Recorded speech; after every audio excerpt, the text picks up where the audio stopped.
z'omwezi nga 26 ku Hotel Africana kigenda kubeera massive okuyingira kyebiri ordinary VIP kyetaano emmeeza ya miliyoni 2 akasente bambi kasonde webale kuwagira FIFA Maker kyokola kyakabi mbagala nnyo nsanyufu nnyo okuba nammwe wano olunaku lwa leero mwebale nnyo kubanga muzze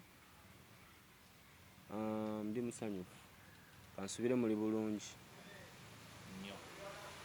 Okay, tubuyiseemuko ku Kivvulu idea nevaawa 26 Hotel Africana Ekivvulu tukiraba kiriko Unique Star Agency ebintu ebyo this time round tekuliko oba kutama oba buligita tekuliko kiwabula kiri FIFA Maker nga brand kuba nti neri live in concert kitegeeza azine whole package yonna gituyiseemu nga bw'okinyonyodde okusookera ddala nja kusookera ddala ku linnya lya concert nti terina linnya eri FIFA Maker live in concert nga bw'okyogedde nti nze na buli kimu ekyange ne music waffe yenna tugenda kubanga tujaguza tekiriko nti oba kanzunzu oba package full package FIFA Maker ng'akuba omuziki from day one paka kati tugenda kubeera ku Africana era nga show yategekebwa Unique Star Agents nange ne Fresh Ganga yonna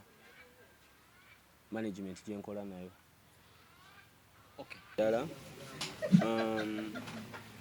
muno ebiseera ebisinga ebivvulu bino tetubisalawo olwa babeera abawagizi so abawagizi badde bamanja ekivvulu nange kennyini nga nkyagala ku loo yange I would want to do something special. Abawagizi bange bampagidde nnyo ne music tumukoze bamwagadde nnyo so njagala mbayite bakuŋŋaane bajje mbayimbiremu nga nze.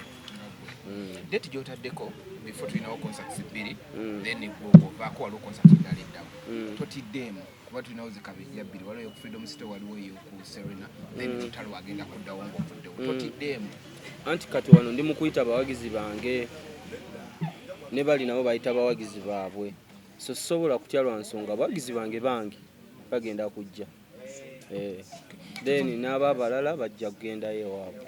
FIFA Maker, the last show you wakola yagenda bulungi everyone knows that or have you ironed out the mistakes ze wakola luli nti kuno tugenda kuziraba oddemu show ereme kola izo ndowooza bw'ogenda ku mulimu n'otafuna kisinziira ku bintu bingi tekitegeeza nti notoddayo kukola bulamu bwe butyo bwe buli omusajja asuubula amagi ne gayiika ku kkubo addayo n'asuubula amalala so neetereezezza music mukoze ne management yange weeri n'omutegesi waali tugenda kukikuba kigenda kuba kyakabi. Okay, tuyongere tukule ku concert yawo twalabye partnership yo ne Mr. Easy.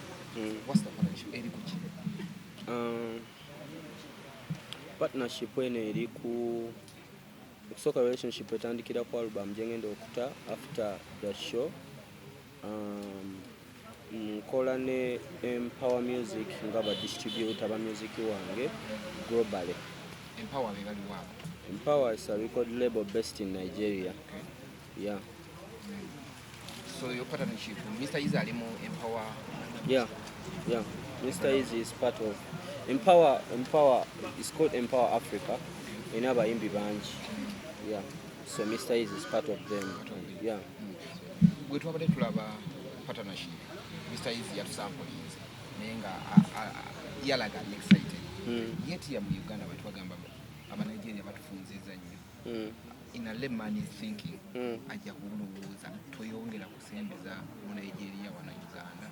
Aba Nigeria tebafunziza Uganda yokka. Aba Nigeria bafunziza ensi yonna. Ekirungi kiba kirungi ate omuntu wabanga akusinga tomunyiigira omuyigirako. Kati gwe omuntu omulala kyasobola okulaba nga aba Nigeria okufunza Uganda kisobola okuba ate omuna Uganda okufunza Nigeria kiri side zombi. Waliwo obusobozi okubanga omuna Uganda abadde akuba endongo wano ng'ate ayingiddeko mu ba Nigeria balina akatale k'ensi yonna. So bwe kityo bwe kiri. The partnership is promoting Ugandan music outside. Okay. Okaze n'olugamba n'oluyimba lw'osinga okwagala mu wabuzeebwe yali Pato Ranking. That very time when mwakolera oluyimba twagenda okulaba list ya part ranking yafulumya enyimba zali akoze atya oluyimba luliko yali album tafulumya ako list y'enyimba ze yakola omwaka yes meringo oluyimba luliko kati mwali nakamala okukola anti lwali lwange ku album ye terwaliko because lwali lwange. It wasn't his song, it's my song. Era otunula ojja lusanga ku YouTube channel yange. Anti kati abonekera bagambira ne bagamba nti no okola otyo omuntu n'oluyimba n'atakusupportinga ne ku album product bigambo byali bingi wanawe babiwulira. Anti munaye buli omu akkirizibwa okwogera kyayagala, buli muntu aba n'endowooza ye, ate abantu ebiseera ebisinga aboogera ennyo baba bamanyi kitono. Singa obeera weebuuza ku artist nga nze nga bw'ombuuzizza n'ogamba nti owaaye lwaki kino kyali bwe kiti ne bwe kiti ne bwe kiti ne bwe kiti, kundooza kwoyinza okujja opinion entuufu n'otagenda nnyo ku abantu bye boogera. Naye ng'ekituufu ekiriwo Part Ranking is my brother, muganda wange, twakola project nga yange. Asobola okuba nga teyagipushinga nnyo because it was my project, not his project. Era tupulaninga okukola olulala olulwe. Era yo gyosobola omulaba nga yalupushinze nnyo ate nga nze sirupushinze nnyo kubanga ebeera project akukabeera kabadi kakkule k'oluyimba olwo owuninge because walupushinga ennyo n'asukka alukutwalako. Naffe tukikola n'okola oluyimba n'omwana omuto n'omuleka n'ashininga mu luyimba olwo, so bwe kityo bwe kibeera. Tuzeeko mu a little bit of personal life. Tulina ka video ke twalaba akafuluma ntoto giri bulungi omuntu ng'ate agamba gyongera ogitakule. Okakasa yalize? Teyalize. Teyalize. Gali mu ka video teyalize. Teyalize. Wegaje video. Teyalize. Teyalize. Ng'omuntu akufaanana buli kimu. Tatu. Abantu bafaanagana. Tatu wazirabako zindage. Ate nze n'abaana balina tatu ng'ezange. Teyalize. Ddamu ojja kuddayo weetegereze bulungi. Teyalize. What happened between you and Lydia? Nothing happened between me and Lydia. Abantu basobola okuba nga bakitwala nga couple naye Lydia JAZMINE mukwano gwange nnyo for so long time. Mukwano gwange, muganda wange, muyimbi munnange, mwagala nnyo. Nothing happened between us. Banga mu lockdown kyayitirira Lydia wagirira we anti lockdown twali idle, tetwalina byakukola. Katubeera busy, abeera mirimu gye nange mbeera mirimu gyange. So ensonga lwaki essaawa eyo kyekyaliwo kyakubeera nga mutulabako nga tuli ffenna kuba ffenna tetwalina byakukola. Tekyalimu kusula nnyo. Tekyalimu kusula nnyo. Ate munaye omuntu wabanga mukwano gwo osule wa mukwano gwo kiba kibi. Ekiri mu buzibu. Kitegeera. Then there's a lady bamuyita Nicole. Alina kati TV kwakola video. Batugamba ye yaleetera okwawukana ne Lydia. Nicole. Wamukozako ne mu video. Amazima ga Katonda Nicole simumanyi. Well done free. Sina. Ndabika mumanyi by face naye nga bambi simumanyi. Nga namukozesa mu video ki? Video recurrent wamukozesa. Kanzunzu. Kati olaba ntu gwoli mukumpayirizaako n'erinnya lye sirimanyi. Wasobola mwegaana kulo. If she really worked in my video, she's a cool girl. I like her, but there's nothing between me and her. Yeah. Okay, cool. Abantu kuliyo.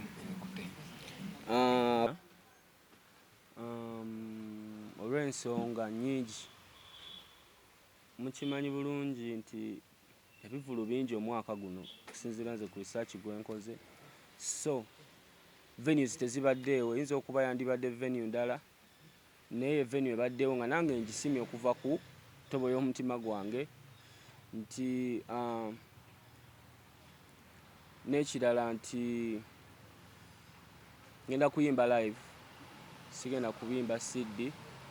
Sagala nnyo, siri musajja yeewaana nnyo, nyumirwa nnyo nga nkoze. Era sagala kusuubiza abantu nti kigenda kuba bwe kiti, kiba nze nkozesa nnyo ebikolwa naye nga kigenda kuba kyakabi nnyo. omuntu yenna waba yajjako ku konsati yange eyaggwe yasembayo yalaba engeri gye nayimbamu era abawagizi bange bakimanyi nti ndi musajja muyimbi omulimu guno eno sigwerimbikamu bwerimbisi so ngenda kukuba ekivulu kigenda kubeera massive saagala kukinyonyola nti ngenda kubuuka mu bbanga oba ngenda kujjanga Michael Jackson oba jangu ogenda kirabirawo kigenda kubeera massive kigenda kuba kyakabi ekyo kyamakko twasoose ba journalist Martin oyo y'omu ku balong kibuzo kirungi ekyo. It might not even be from any of people I've worked with but nga nze mpulira njagala nkoleyo ekintu ekyakabi oba ekintu ekyenjawulo. I would want to surprise my fans so basubireyo surprise yonna okuva gyendi esobola okuba ng'eva eri abantu benkozeeko nabo oba omuntu atasukuba surprise erina okujja nga yanjawulo. Yeah, we are planning something special apart from me.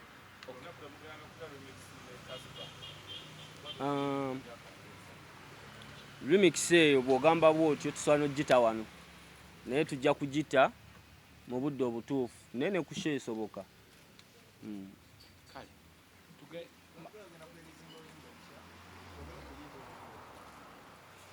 Olunaku lw'enkya ngenda kuta vidiyo y'oluyimba olusooka ku album yange gye bayita King Kong. Oluyimba olwo baluyita Lifeist nalutaka audio vidiyo egenda kufuluma olunaku lw'enkya era egenda kuba ku buli munnamawulire agenda kuba nayo, buli music house egenda kuba nayo, ku ma TV konna egenda kubeerako, buli wamu egenda kubeerawo.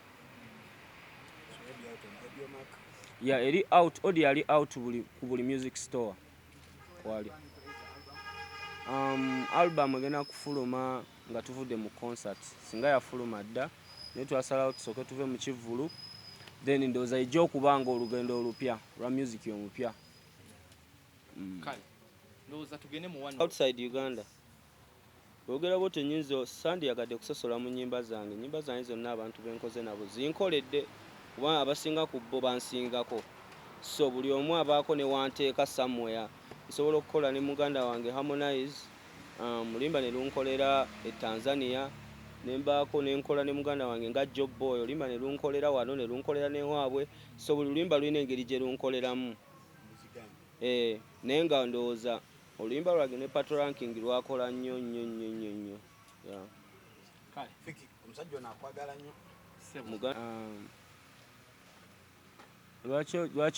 Lwaki onokoddeyo ababooda bo be batasobola mitwalo ebiri emitwalo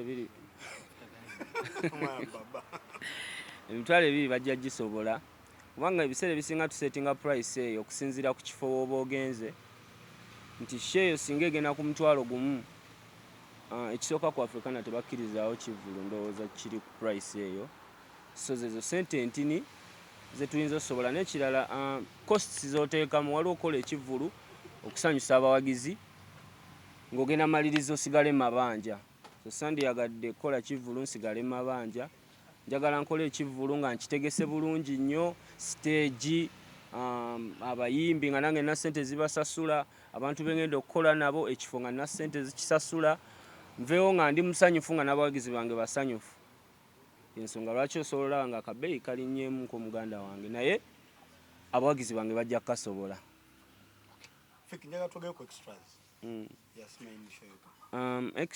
Extra tulina emukono Summer Gardens, tulina eruweero ku Nimrod, tulina emasindi, tulina ne Hoima ziri shotani.